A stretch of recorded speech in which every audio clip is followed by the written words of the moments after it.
The handheld mic. Hallelujah. We had some, we're good. We had some technical difficulties. Then we gotta get yours on. Yeah, it's on. Yeah, we had some, sorry about the delay. We had some, technical difficulties up here. And so, thank you so much for being here. We're excited about today. You probably noticed the flags. If you didn't, then, well, there they are, right there, all the different flags. And so, we have with us Dr. Paul McGuinness.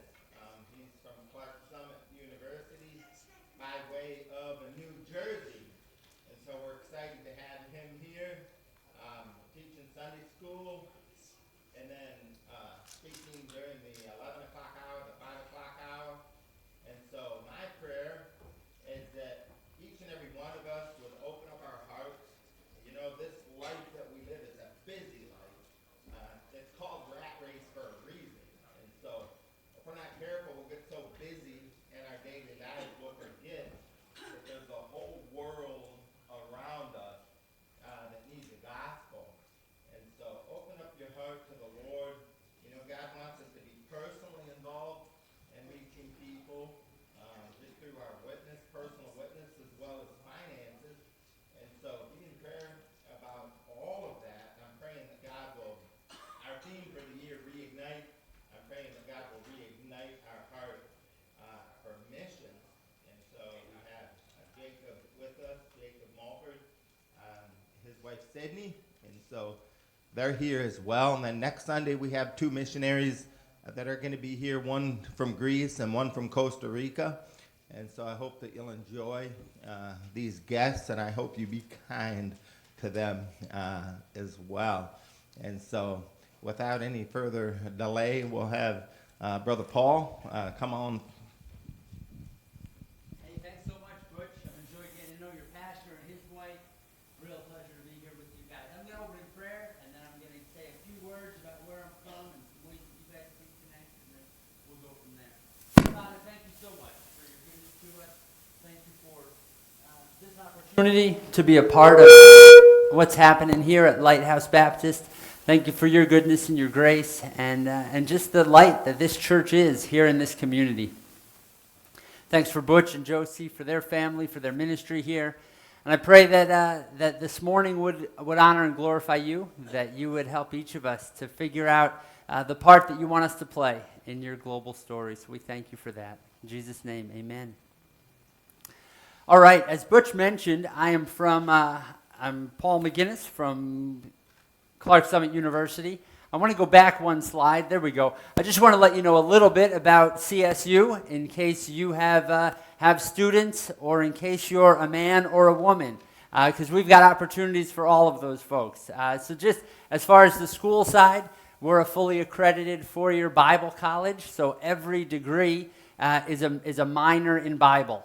And so business, education, counseling, ministry, all those programs also get 30 credits of Bible as well. So we're real excited to help to prepare people to be Christ-centered and also to be career-ready. And so if you've got students in your home, students in your life, I'd love to talk to you more about CSU. Stop by the table in the back. We've got some free stuff for you and some information that you could take if you think CSU might be able to help you prepare for what's next in your life or your students' lives.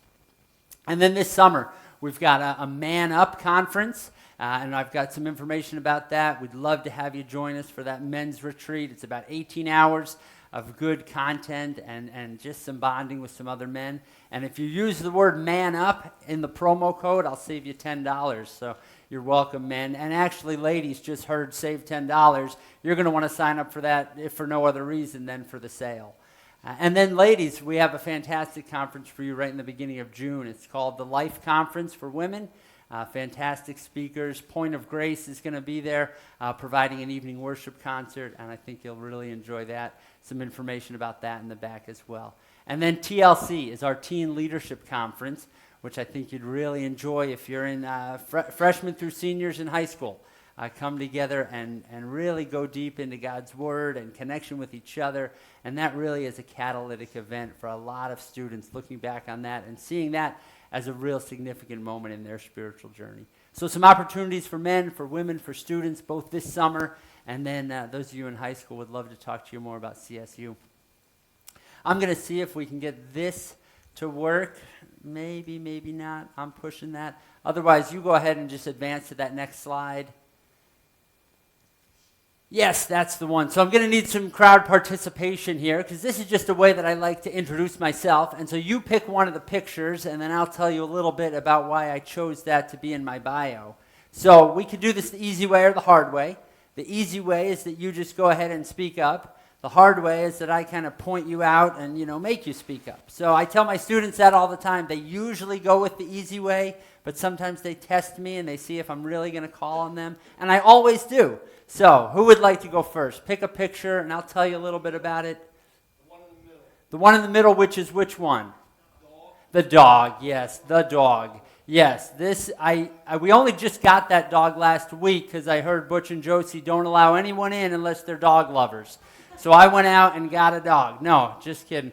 About 4 years ago, our kids finally wore us down and we got a golden doodle. His name is Griffin, and I really enjoy every morning my walk with Griffin. We do about 1.5 miles, and it helps me to get outside and get some exercise and meet some neighbors. So we've enjoyed having Griffin as a part of our family for about 4 years now. Sir, you get to pick who's next. And so you get to pick someone else, and then they'll pick another picture. You. Ha-ha.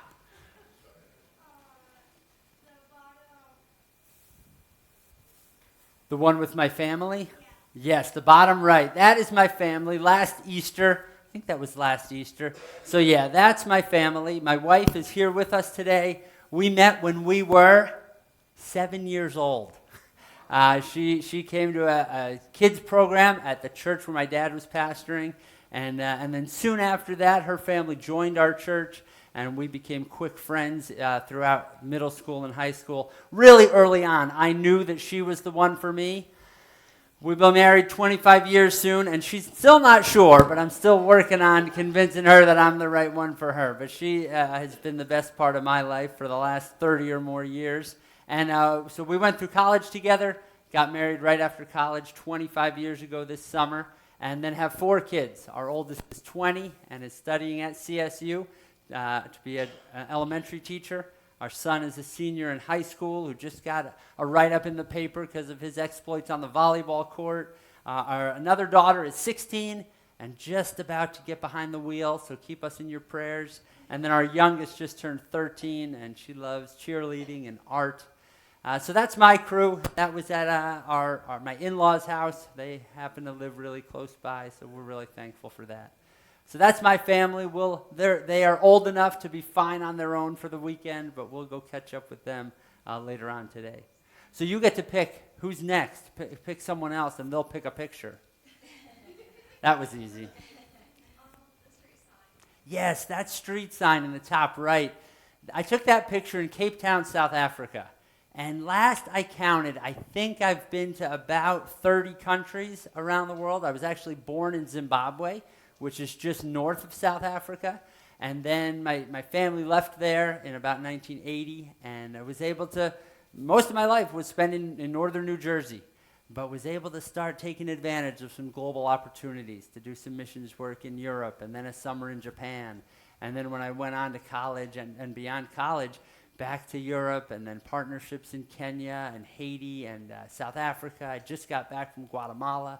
And so just love the fact that no matter where you point your compass, no matter where you look, and you go a certain amount of miles or kilometers, find a new culture, a new language, a new people group, and yet no matter where you go, we'll explore this some more later, God is present there as well.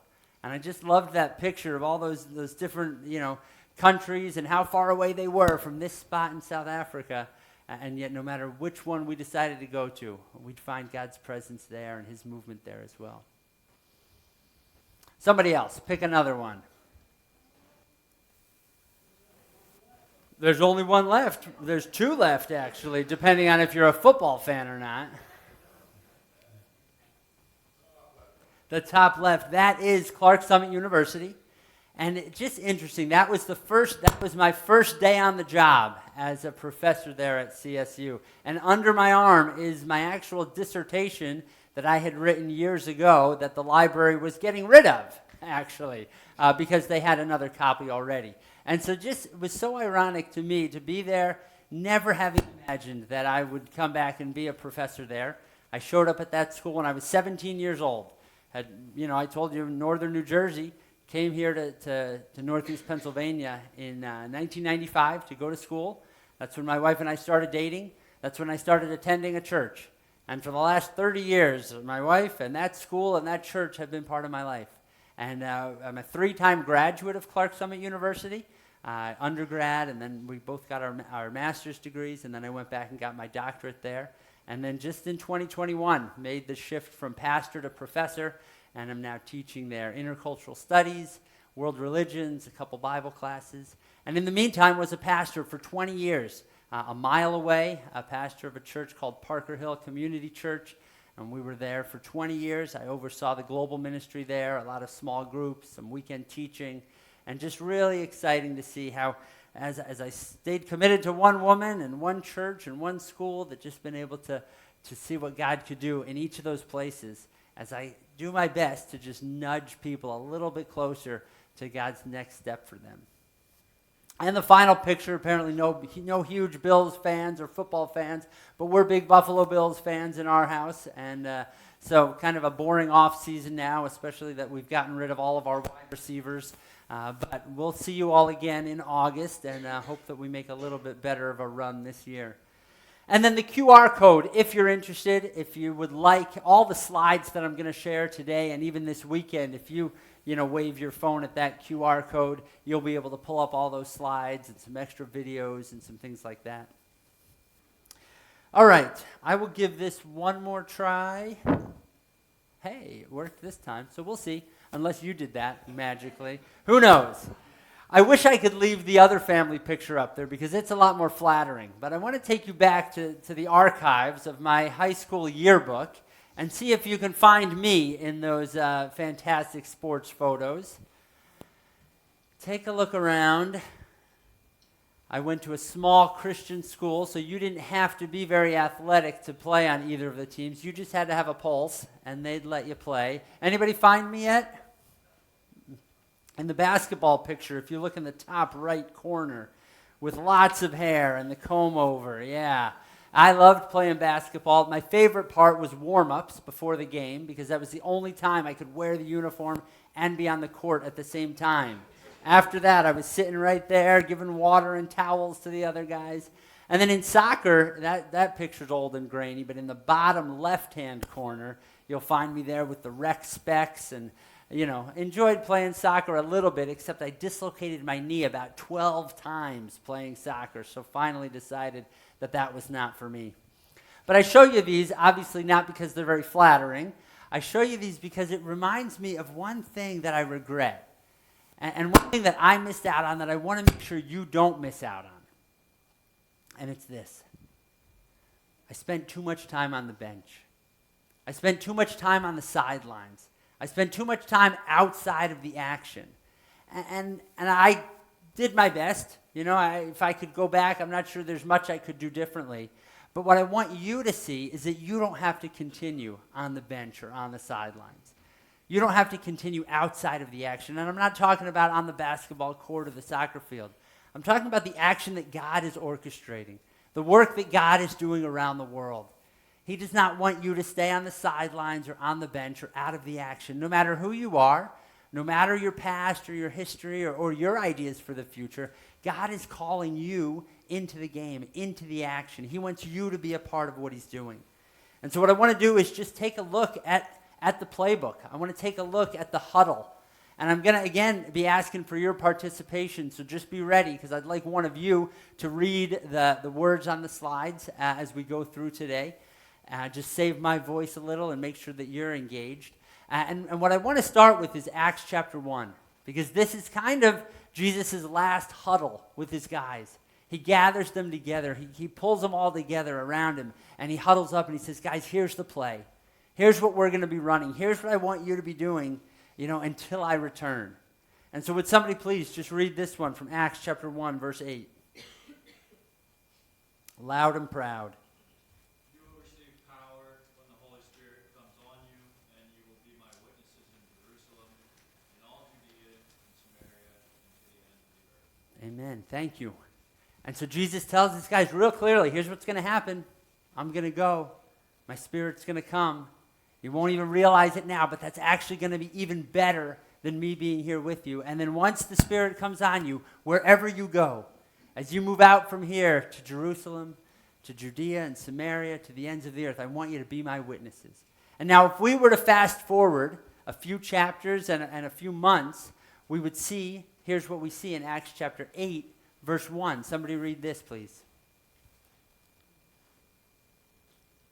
On that day, a great persecution broke out against the church in Jerusalem, and all except the apostles were scattered throughout Judea and Samaria. Those who had been scattered preached the word wherever they went.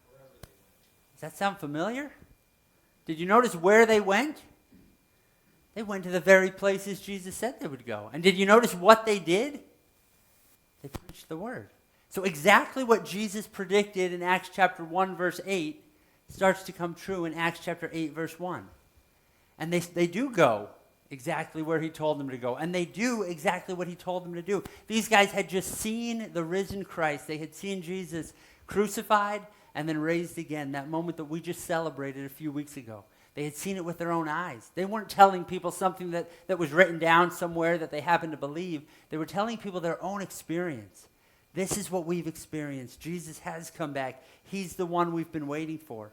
And wherever they went, they preached that word. Now we're going to get to, in this next section, what Luke, the author, is about to do. He's about to zero in on one person's story. So who was it that spread out all over Jerusalem, Judea, and Samaria? It was in that last verse, all but the apostles. Right? So the apostles, the 12 that had been with Jesus, they stayed in Jerusalem. But there had been thousands of people, thousands of pilgrims had come to Jerusalem for Pentecost. And when Peter preaches that message in Acts chapter 2, 3,000 people decide to follow Jesus on that very day. And then as you keep reading through Acts chapter 3, chapter 4, chapter 5, the Lord added to their number daily those who were being saved. So 3,000 on one day, and then more, and then more, and then more. 5,000, 10,000, 15,000, who knows? But Jesus had just died and risen again. They had seen it with their own eyes, and that word started to go viral. And so now we have tens of thousands of people scattering out to Jerusalem, Judea, Samaria, and spreading that gospel. Now Luke can't tell us all of those stories, so he zeroes in on one. And he says, okay, I can't tell you what happened with everybody, but here's what happened with Philip. And so somebody read Acts chapter 8 about Philip.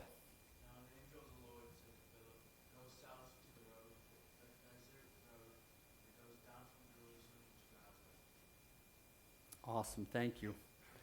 Did I skip one? Yeah, I did skip one. Let me see if I can go back a slide. Can you go back a slide? Yes. Would you mind reading this one as well, sir? Oh, we got that one already. All right. Philip went down. This is the one I want. Now, your turn. Philip went down to a city in Samaria and proclaimed the Messiah there. So there was great joy in that city. Awesome. Thank you. So Philip starts out in Jerusalem. And then now follow me here. I know we've gotten confusing already, but Philip goes from there to a town in Samaria. We don't even know what town.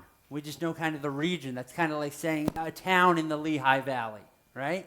So he used to be in the metropolis of Allentown, and then he went to this town, some unnamed town in the Lehigh Valley. And then, as we saw next, he goes to a road, a desert road that's going down from Jerusalem to Gaza. Do you notice the progression here? Philip's not going to greater and greater places.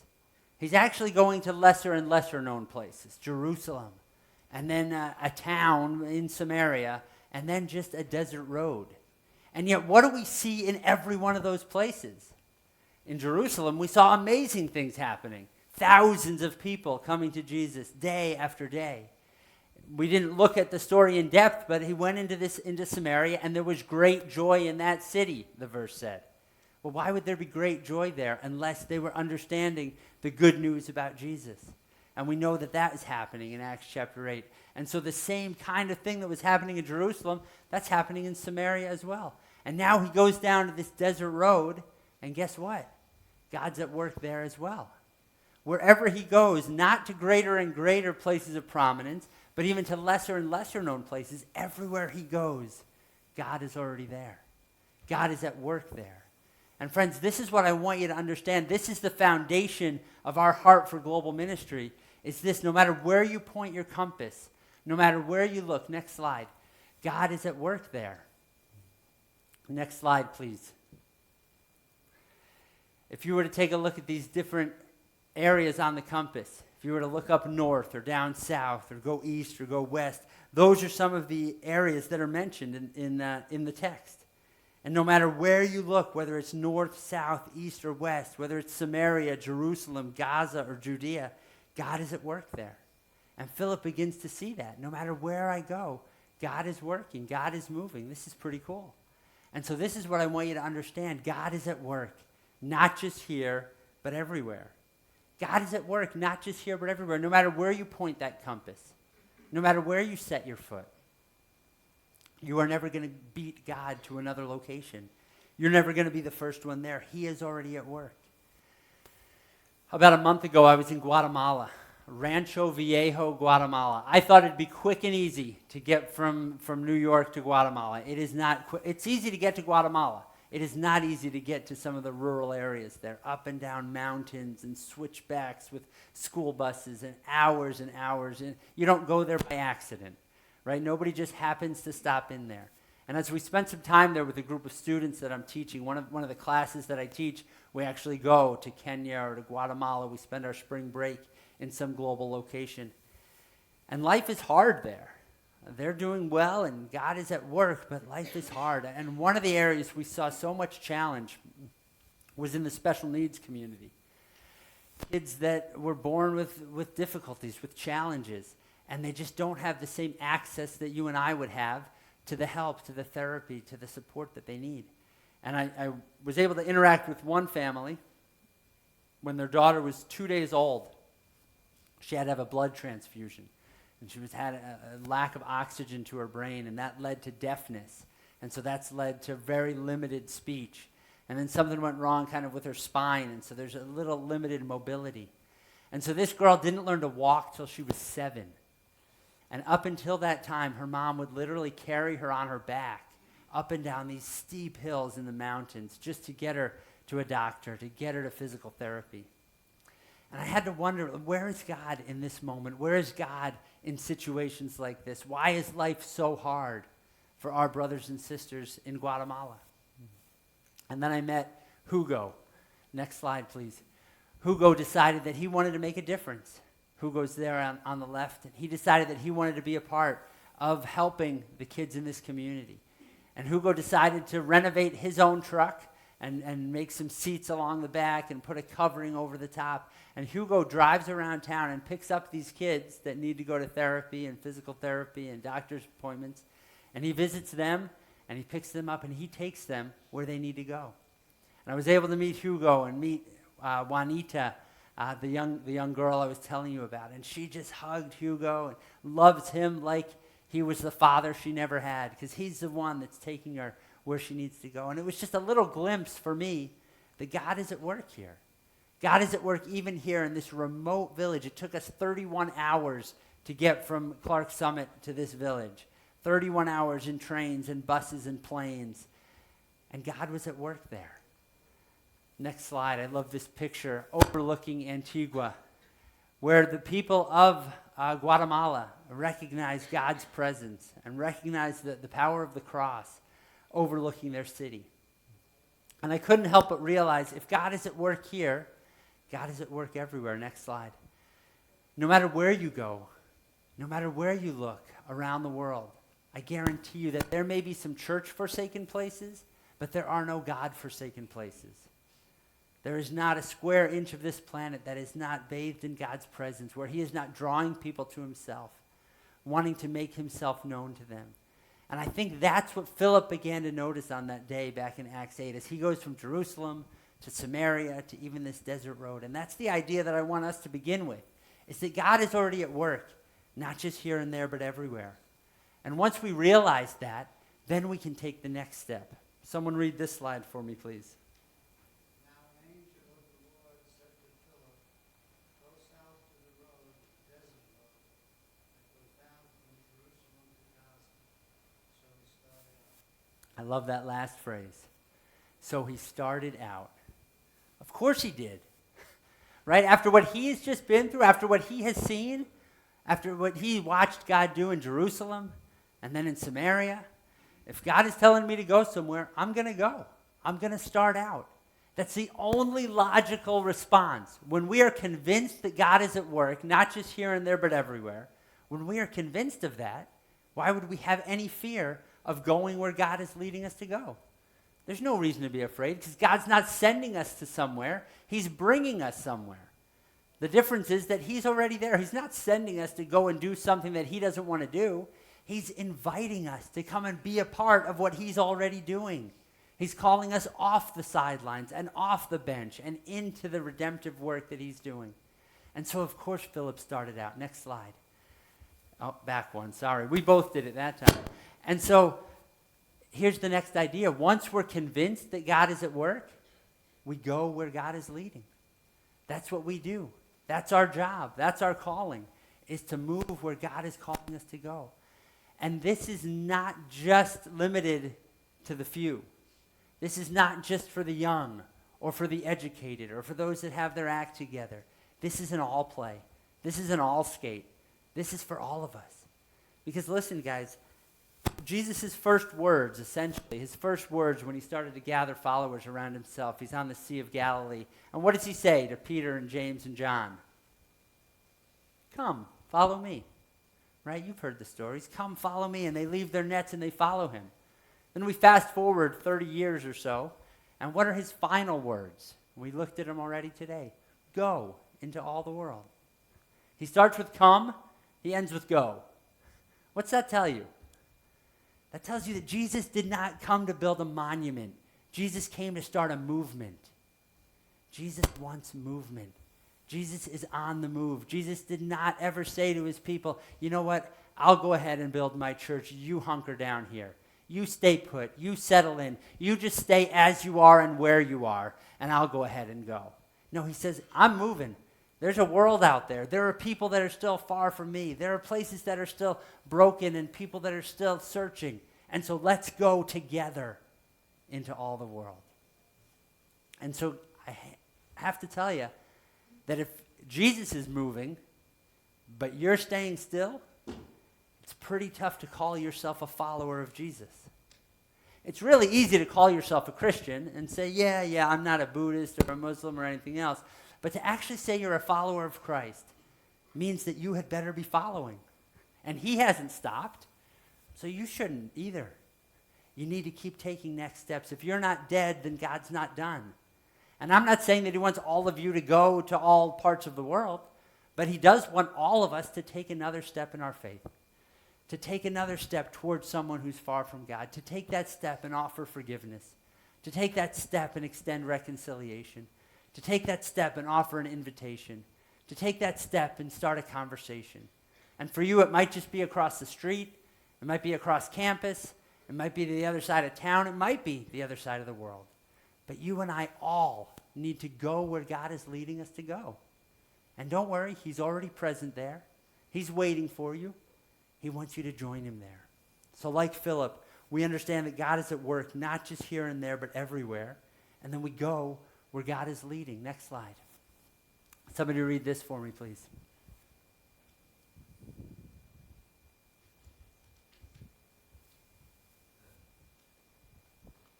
Go ahead, loud and proud. So he started out, and on his way, he met an Ethiopian eunuch, an important official in charge of all the treasury of the candidate, which means queen of the Ethiopians.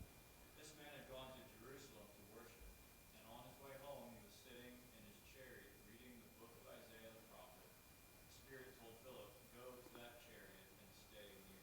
Awesome. Next slide. And our next reader. And Philip ran up to the chariot and heard the man reading Isaiah the prophet. Do you understand what you are reading? Philip asked. How can I said, he said, unless someone explains it to me. So he invited Philip to come up and sit with him. Then Philip began with that very passage of Scripture and told him the good news about Jesus. Thank you so much, both of you. I can't help but point out Philip's posture in this one. How did he move this time? He ran. I love that. I don't know that he ran from Jerusalem to Samaria. I don't know that he necessarily ran from Samaria to that desert road, but now he's excited. He's gotten a glimpse of what God is doing, and now he wants to be a part of it, and he runs to be a part of it now. And so once again, he continues to go where God is leading, and now it's quickening his pace, and he's getting more and more excited. But what does he do now? When he starts to interact with this Ethiopian, what does that interaction look like? What's it say in the text there? How does he approach that conversation? He asks a question. That's insightful, isn't it? Philip knows that he has some good news to share. Philip is excited to engage in what God's doing here, but Philip doesn't want to move ahead of God's presence. Philip doesn't want to overstep his place, and so he wants to first figure out, how is God already at work here? What's God already doing? Let me start dusting for fingerprints. Let me start looking for evidence. And Philip starts this interaction not by saying, hey, I've got to tell you something, but hey, tell me a little bit about you. Tell me where you're at. Tell me where you're searching. Tell me a little bit about your spiritual journey. So insightful that Philip starts by kind of figuring out, I believe God's already at work here, but let me see if I can figure out how. And he starts to ask a question, and I put it this way, he joins what God is doing. He joins what God is already doing. He doesn't feel like it's on him to start the work or to plant the church or to begin the movement. He knows God's already there. He may be silent, but he is not absent. And he tries to figure out, how is God at work and how can I join that? It reminds me of a time several years ago. Who remembers how many kids I have from the picture earlier? Four, very good. How many boys, how many girls? No, but close. 3 and 1. Yes, I won't tell my girls that you thought one of them was a boy. But so I got 3 girls and 1 boy. And early on, after we moved into our house, we put them all in one bedroom. It was like a youth hostel in there. There were double bunk beds. Kids were hanging on the wall. We just packed as many kids in there as we could. But eventually, they get to spread out a little bit. Now, you can do the math. Which one do you think gets their own room? The boy. Yeah, right. And so the boy gets to move out and get his own room. And for a time, the girls were going to share one room. So we decided several years ago, time to repaint. And we'll do a little painting project. And the girls decide to paint their room what color? Yeah, pink. Like Pepto-Bismol pink. And this is way before the Barbie movie. So we were ready. So Pepto-Bismol pink in their room. And then my son decides to paint his room what? Camouflage. Oh my goodness. So my wife is amazing at so many things. Let's pretend that while she is painting, let's pretend that I'm allowed to help with the painting projects. I am not, and your laughter lets me know that, yeah, I wouldn't let you, anywhere near a paintbrush either. But let's pretend that I'm allowed to help with the painting project. And one day after work, I decide, you know what? I want to be a part of the whole painting project. And I decide to go to the hardware store and pick up some green and pick up some brown and go and start slapping it on the walls. Would that be helpful? Probably not. Like, I guess there's a slim chance. There's like a slim 1-2% chance that would be helpful. But mostly, no, that's not going to be helpful. What would be more helpful instead? To have a conversation. To talk to my wife about her plans for the project and what pinks are we going with and what greens and browns and, how can I help? And maybe there's a slim chance that she would say, why don't you go pick out some brown and green and get started. But probably she's going to say, why don't you tape up in the other room so we can do the trim? Or why don't you, clean out these brushes so we can get to the next phase? Or most likely, why don't you go and order us some Domino's pizza and just, stay away from the work project and let us take care of that and you take care of dinner? You see what I'm saying? There are plenty of ways that I could be helpful. But deciding on my own without that conversation, without that relationship is not one of them. And thankfully, I didn't step in. Next slide. She did the project, and it turned out pretty awesome. Next slide. Next slide, please. Thank you. There is the finished product. Years ago, a beautifully hand-painted camouflage wall. Guys, here's my point with that. My point is that we're invited into the journey. We're invited into the process. We're invited to go where God is leading and join what God is doing. But we should not do that as if we're in charge. We should not do that as if we know what the wall should look like or what the project should behold. Anytime that we go into another culture, into another community, we should start with a relationship. We should start with a conversation. We should start by figuring out and dusting for fingerprints and looking for evidence of how God is at work and then joining his work there. I think all too often, next slide, we approach it like this. We approach it like we're the ones that have it all together, and we're just going to reproduce and replant and redo what we've done in America, and we're going to do that all over the world. And that's caused a lot of problems. That's caused a lot of heartache. It's caused a lot of confusion as to what the gospel really is. And if instead we could have a slide like this, next slide, if instead we could have an approach that looks like this, that looks at all the beauty and the diversity in the world, and looks at how God is working and what we can learn and how we can benefit from each other and how we can be connected with what God is doing around the world, that is a beautiful picture. That's a beautiful image of, I believe, what Philip started to recognize and what the church today can be a part of. Not staying on the bench, not staying out of the action, but being involved and engaged with what God is doing around the world. We get a chance to go where God is leading, to join what God is doing. And I tell you, I've been able to be a part of that on several countries, on several continents. And you have the opportunity to do that too. Whether it's through trips, whether it's through sponsorship, whether it's through sponsoring missionaries that go. We have the chance to be a part of what God's doing there. He's calling us off the bench. He's calling us off the sidelines and into his global work. He wants you to take a step. He wants you to be involved, but he wants you to do that humbly. He wants you to do that in a way that builds up and encourages the work of God's people in other parts of the world. So I'm going to wrap up. I want to show you one video, some highlights of that trip that I told you about in Guatemala. And then after this, we'll take a little break and then come back around 11 for our morning service. So go ahead and take a look at some of the highlights from Guatemala.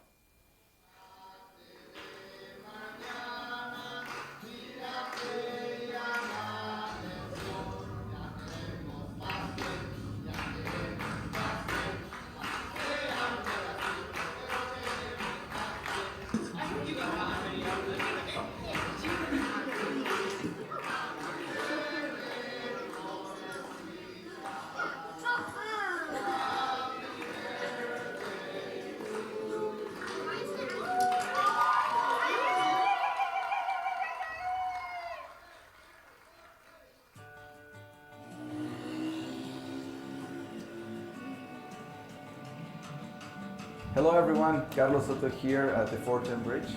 I'm the operations manager for the country of Guatemala, and I teach people to drink. When I'm with you, I know the water.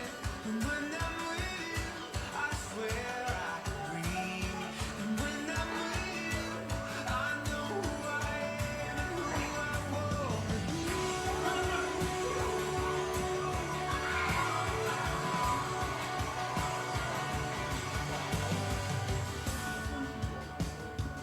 There are a few impacts and changes that I've seen in Rancho Viejo since we started partnering there as a 410 Bridge. And I mean, mainly just give pure water to these kids that have been struggling with malnutrition. That's been a tremendous change in their lives. Also, now there are people that had been struggling because of the prices of coffee, and now they are learning through Foundations for Farming to grow different vegetables. So they are looking for ways to bring more income to their households. When I'm with you, I know I'm wanted. And when I'm with you, I swear I can breathe. And when I'm with you, I know who I am and who I want to be. Who I wanna be.